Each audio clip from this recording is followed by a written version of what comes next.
Hello!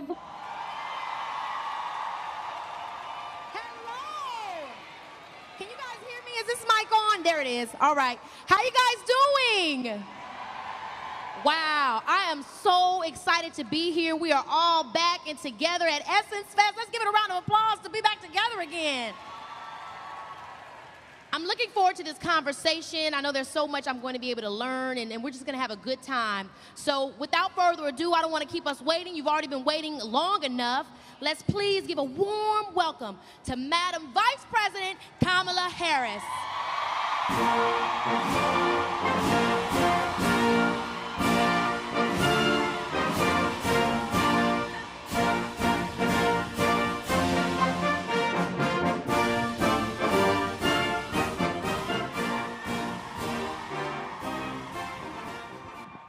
Wow. I mean, so you guys, I really got lucky. I got the opportunity to sit with the Madam VP. Yes! Love you. I got an opportunity when I did Lightyear. Madam Vice President held a big event at her home where children got to come and watch and play and also meet astronauts from NASA. We got to talk about all the great things that you're doing with NASA. And I got a chance to sit and talk with her and really, you know, kind of get to know her in a really casual way, which I feel really lucky to have gotten that chance. But there was something I wanted to ask you. You know, we have something in common. I didn't get to say it then, but you know, I've been memed a couple of times, but you are part of my favorite meme with, "We did it, Joe." And so I have to ask you, obviously the excitement of the election hitting you in that moment, what were you thinking when you saw how that just went so viral? Well, first of all, it is so good to be with you, Keke. Oh. It is so good. And hello, Essence Fest. We're back. We are back. It was, you know, that day, well, so you'll remember, the election happened, but it took a while for it to be declared. Right. And so my husband and I were staying in Delaware so we could be near the vice president-elect, president-elect at the time. And I work out every morning, and so he and I worked out together, and we were then going back to the house, and he was like, "I'm gonna walk a little bit more and cool down." And so he started to walk. I went up to the house, and I went upstairs to go take a shower. Yes. I'm gonna give you all kinds of information you weren't expecting. And so I turned on the shower because it was cold. Remember, it was winter. And so I turned on the shower so the water could heat up, and I got a text. And it said, they declared the race. Woo! I ran downstairs. I didn't even turn off the shower. Water bill high. I ran downstairs, and I come out the house. Doug, I'm trying to find my husband. He's down the hall, or down the pathway, and he's got his earbuds in. So I'm there saying, they called the race, and I'm waving at him. And he's just waving back because he's listening to music. He's like, just waving back. And then he came up, and then the president called, Joe Biden called. And so that meme is from my husband standing there videotaping me having the call with the president. We did it, Joe. We did it. You're the president of America. I mean, that's just my favorite clip. But I also have to ask you, right? Because I think I have some unrealistic expectations on how it actually is to work in the White House, right? I think a lot of my peers and I, we often talk about it. In our minds, we think it's like, okay, something comes in and you're like, this is what we're gonna do, you know. But how is it really on a day-to-day? You know, are you and the president sitting down and strategizing? Are you emailing? What is the process of actually trying to get things done and working there? Well, like I said, I work out every morning. I'll just give you kind of a day in the life. I work out every morning, and I start my day reading the Presidential Daily Brief. We call it the PDB for short. Yeah. Which is classified information generated by our intelligence community about hotspots around the world and threats to our national security. So I read that every morning.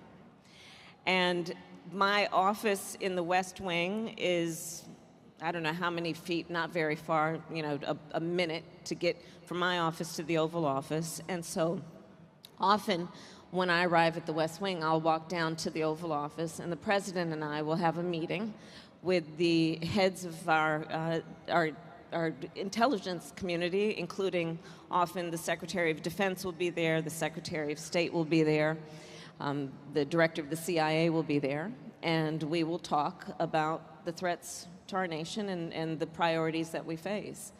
And so that is often how the day will start. And then there will be a heavy day to start. Well, yeah, there's a lot of decisions to be made.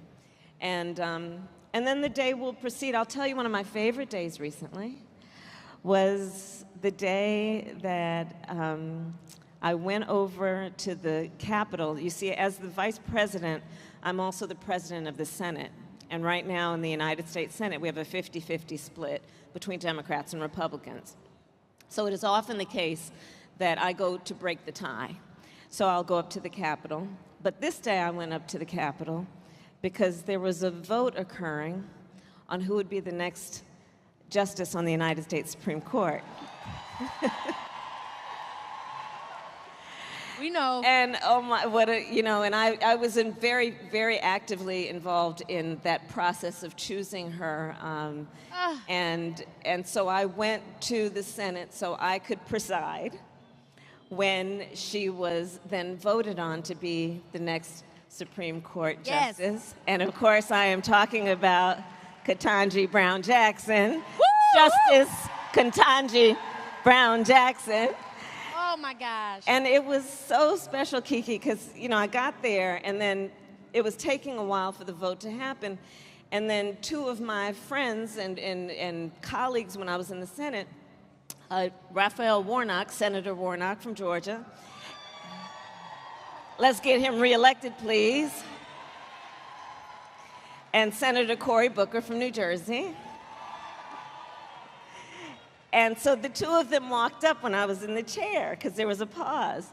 And I had just finished on my stationery writing a note to my goddaughter, Helena, who's actually here with me today, to talk to her about, as a 17-year-old young black woman, what this day would mean for her in her life. And I wrote her a note, and I had some extra stationery. And so when the two of them came up, I said, well, you all need to write a note to somebody, too. So I handed them my stationery, and then each of them also wrote a note to someone in their life about the meaning, the historic meaning of that day.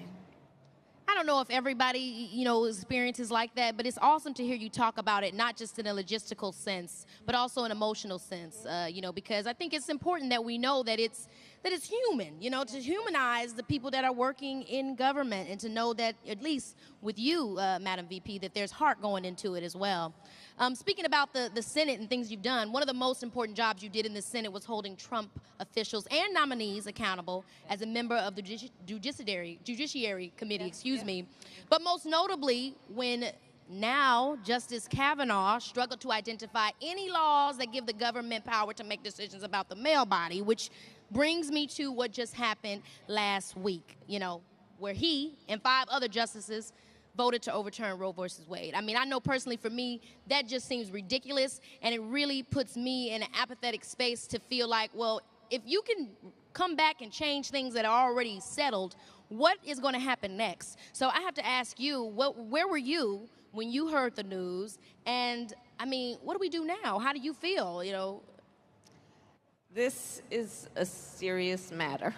Yeah.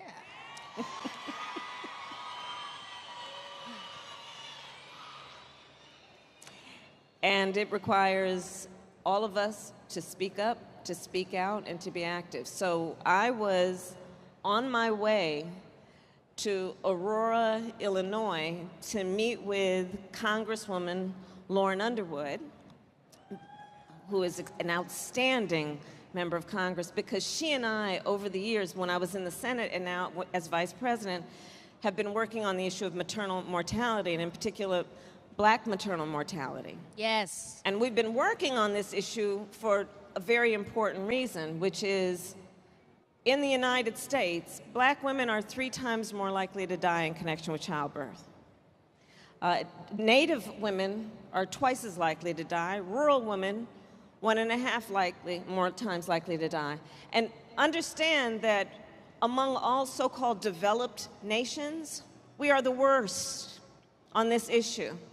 So it has been a long-standing area of focus for me to focus on women's health and safety and well-being. And I've been able to then, as vice president, bring this issue to the stage of the White House to talk about what we need to do to protect and to ensure that women have the resources they need. So, for example, we've been able to encourage states to extend Medicaid coverage postpartum from 2 months to 12 months, because a woman needs support beyond 2 months when she has just given birth to a human being. We deserve these things. We have dealt with the fact that there is racial bias in the healthcare delivery system. And so what we need to do when we recognize that a black woman walking into a clinic or a doctor's office or an emergency room is less likely to be taken seriously. So this is the work we've been doing.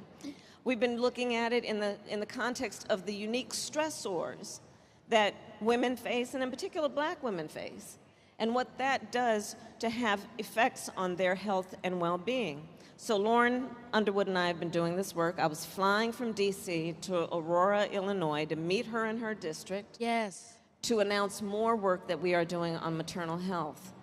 And wouldn't you know, on the course of that trip, the Supreme Court, with the Dobbs decision, for the first time in the history of our nation, took a constitutional right that had been recognized and took it from the women of America. Took a constitutional right. And what is so outrageous about this on every level is, one, it is the taking of a right that was given and guaranteed and something that we took for granted to be settled law. So what that means then in terms of what else might be vulnerable that we otherwise thought was settled law, including issues like contraception, including issues like same-sex marriage, including the intimate decisions that people should be able to make about what I call heart and home without government interference. What essentially has happened is the statement has been made that the government has a right to come in your home and tell you as a woman and as a family what you should do with your body. Oh my gosh. And the point has to be this. We have to recognize we're a nation that was founded on certain principles that are grounded in the concept of freedom and liberty. We also know that we've had a history in this country of government trying to claim ownership over human bodies. Yes, that is right. And we had supposedly evolved from that time and that way of thinking. So this is very problematic on so many levels. The impact that it is going to have on women without means, what it will mean for, somebody who has financial means, this is really probably not going to have much of an effect on them. But imagine that the facts are, the majority of women who get an abortion, the majority are mothers. So if she has to leave her state to go for the reproductive health care she needs, we're looking at the fact that if she works, which she probably does, she's going to lose time from work, potentially without paid leave. She's going to have to figure out what to do with her kids and the cost of the child care, at least for overnight, not to mention bus fare or train fare or airfare and a hotel room. All to make one of the most intimate decisions that she should have a right to make without government interference, that she should have a right to make with her pastor or her priest or her rabbi and her family, but not getting permission from the government. And it's awesome to hear you say these things. I knew, in my heart, I knew that you would feel this way. But I just wonder then what we can do. What does, what I mean? On one end, I'm looking at you and I know that, there has been evolution, that things have changed. We talk about our justice. We talk about 8 years or however so ago when we had Obama in office, and we see that things are somewhat different. But then now there's all this delayed response to what we've experienced, these 4 years prior. And I just, how do we move beyond the apathy that this gives us? What are we now then, what can our move be? So first I'll say this, I did an analysis trying to look at the states that are attacking a woman's right to choose and the states that are attacking voting rights. And there is an interesting intersection. At least 11 states are doing both at the same time. No surprise there, right, guys? No surprise there. When we look at this issue, I think we have to, one, remember the words of Coretta Scott King, who I'll paraphrase, but she famously said, "The fight for civil rights, which is the fight for freedom, the fight for liberty, the fight for justice, the fight for civil rights must be fought and won with each generation." And when she said that, I think we know that, one, she was saying that the very nature of these fights is that whatever we gain, they will not necessarily be permanent.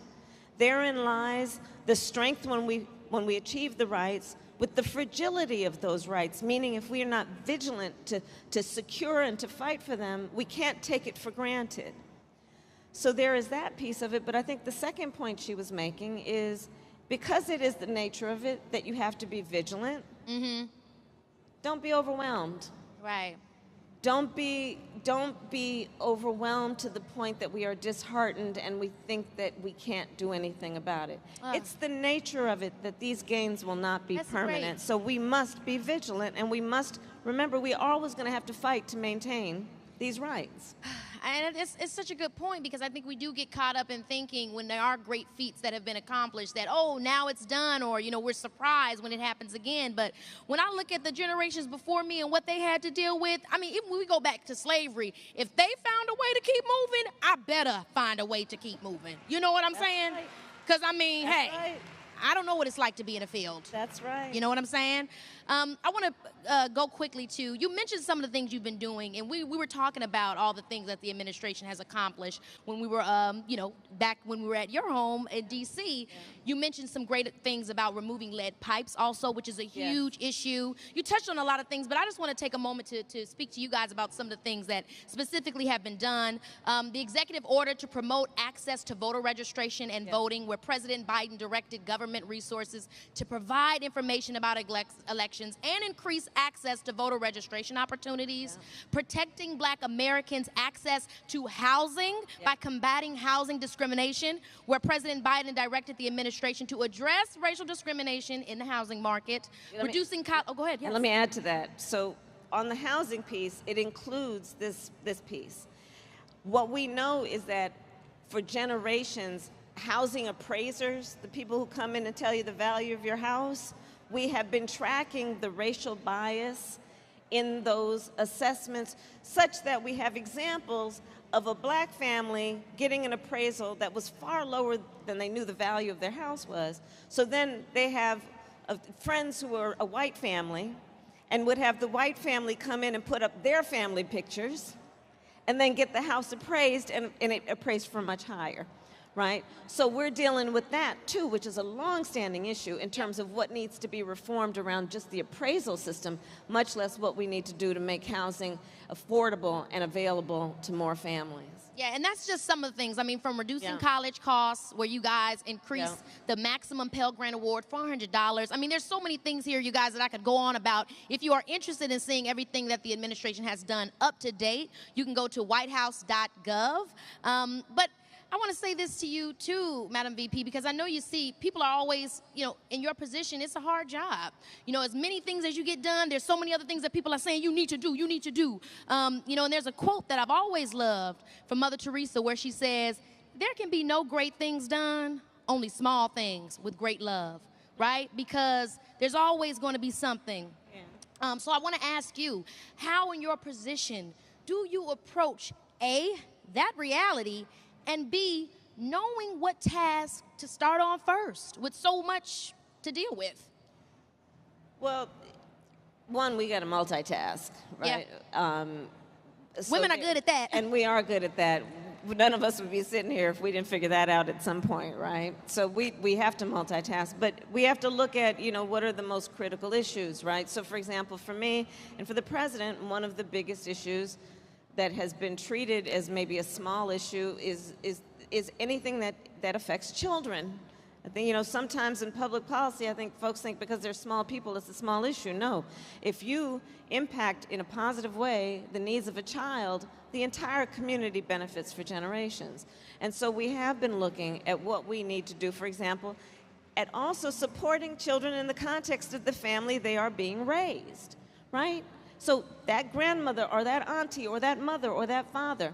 So what we have done, for example, is we have instituted a tax cut for child care expenses like medication and school supplies, $8,000 a year, tax cut. Wow. Now, one Republican voted for it. We have extended the child tax credit, and in so doing, in the first year, reduced black child poverty by almost 40%. Cannot get a Republican to help us extend it beyond. But these are some of the things that we have been doing, understanding the generational impact. Not to mention the work that we need to do that is about foreign policy. I have met with, I don't know, probably at least two dozen foreign leaders, prime ministers, presidents. I just recently convened the Caribbean prime ministers and presidents around what we should do as the United States, seeing them as our neighbors in the Western Hemisphere and giving appropriate support there. And so we have to multitask, looking at what we need to do domestically, what we need to do to bring down the cost of gas, right? Right? I seen a meme the other day that said, me Googling online how to make gas at home, okay? Ooh, don't do that. Don't do that. Please don't do that. Hilarious. But it's true. I mean, there's so many things, but you guys have been working, and I know some of the stuff is going to be a layover effect, right? Just like we're seeing layover effect from the last administration, a lot of the things you guys are doing now are going to be immediate, but some things we're going to see as time goes, and we appreciate you for putting that work in. I want to take it back to something that we talked about also in D.C., where, you know, I knew that you were from the Bay, but what was interesting to learn was that you grew up around a lot of civil rights leaders because your parents' involvement with the civil rights movement. Yeah. And I want to ask you because, like I was saying earlier, you know, in the millennial generation, we've just seen so many people lie to us. We've seen so many things unfortunate happen, like Roe versus Wade being overturned, and we take it very personally, where it does tend to bring on this apathy. But when I do think back to the generations before me, I think about the civil rights movement, I'm like, wow. They were up against a lot of even more daunting realities, maybe even the ones that we're facing now. Not to compare, but like you said, there's always a lot going on. Yeah. So you being around those kinds of people, what were some of the ways that they were able to reinvigorate themselves? Or even more so, how did they mobilize, right? Because I don't want to be that person that just looks at my government and says, oh, what are you doing? Yes, there's accountability that needs to be had, but I want accountability for myself as well. I want to know what I can do. You know what I'm saying? What can I do to get out there and encourage my peers, encourage myself, and make sure that I'm being an active member in my society? First and foremost, and I don't need to say it to you, Keke, because you really do use your voice in such an extraordinary way. No, you really do. You really do. Thank you so much. You have the courage to speak out, and you're not concerned about putting your finger in the air to see if it's popular. You speak truth, and I really appreciate and respect and admire that. Thank you. But I will say, let's not discount what young leaders are doing right now, because there's a lot of extraordinary leadership happening from our young leaders. And, you know, when I think about the civil rights movement and my parents and what they were doing, you know, they were in their 20s. Don't forget, Dr. King was a very young man. So we have a history of these movements being fueled by students, by young leaders. And you could look at anything from who was taking to the street articulating with Black Lives Matter, to who has been now out there marching on choice, who is out there leading on so many of the issues that are about the climate crisis that is pounding on the door for attention and swift response. So I see a lot of leadership happening among younger leaders. But here's what I would encourage folks to do who want to be more active. First of all, use your voice to talk to the people in your life, your family members, your neighbors, the people you work with, about how issues are impacting you.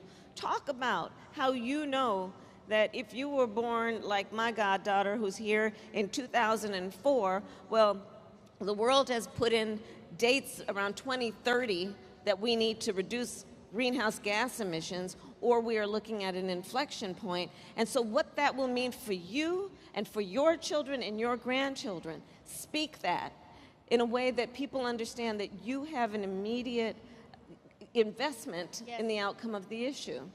Similar when we're talking about what's happening in terms of the work that we're doing on something like maternal mortality, similar to what we're talking about in terms of voting, where they are taking the rights of people to be able to express their voice in a democracy through their vote.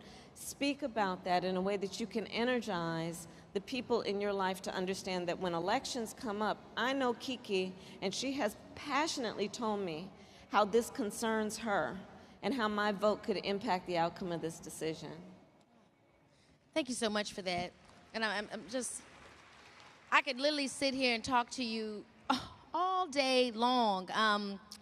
I just want to say thank you to you so much in that, for me personally, I want to be able to figure out all the ways I continue to be involved and get better and be more active. You know, I'm 28, but I thought I would know more by then. My parents were having 4 kids by now, and I don't know how they got around to it. So if there's anything that I myself can do, or anywhere that I can go, a website, or just any place, or anyone out there, please let us know. Well, I will, and I think what I'd encourage is, for example, I know that you have a variety of interests, choice being one of them. Yeah. So there are a number of organizations that are working on that issue, and then figure out how you can volunteer there, how you can be an advocate, because the advocacy, the marching, the shouting is what brings about a lot of what has happened in terms of people being vocal about how the issue impacts them. But I'll tell you there's something else that's equally important, and that is the power of coalition building. So, for example, I mentioned earlier that there are, in many of the states that are attacking a woman's right to choose, they're also attacking voting rights. Well, let's think about the fact that historically it's different communities that have worked on those issues, but we're all under the same roof. If it's about understanding how liberties are being attacked, how our democracy is being attacked. So let's work on the coalition also, which is bringing folks together, because there is power in those numbers, and there is power in knowing that the vast majority of us have so much more in common than what separates us. See, the people who are trying to attack our rights are trying to make people feel small and feel alone. And different. Because they want you to believe you don't have power and that you're out there by yourself. And so we're not going to let that happen. And one of the ways that we won't is to bring everyone together and remember that there is a community of people that is invested in this. So don't believe that I'm too small to start. Don't be afraid to collaborate with others, whether they look like me or not. As long as we believe in the same things, we can get to the common goal. And know that, hey, age is but a number, and we can all work together. Okay, I want to ask you this final question, and it's going to be maybe a question about a conversation you would have with your younger self that maybe didn't know, or maybe did know, and have these dreams of one day being the vice president. What would you say to prepare yourself for this role? Well, first of all, don't hear no.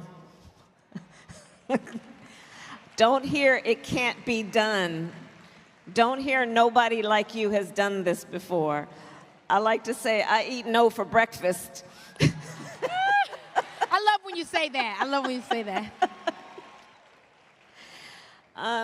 Surround yourself with a community of people. It doesn't have to be a big group, who love you and who will cheer you on and who will sometimes push you out the door to go and do. Those people who love you and you trust enough that when you fall down, they'll be there to laugh with you because you fell, but to help pick you up and keep you going. So choose, especially to the young leaders, I'd say, but to all of us of every generation, choose who is in your life based on loving yourself and requiring that from other people. It's so important. And so that's one thing. I would say the other thing is that to really know that you have so much to bring, and you have to look inward, and also have faith.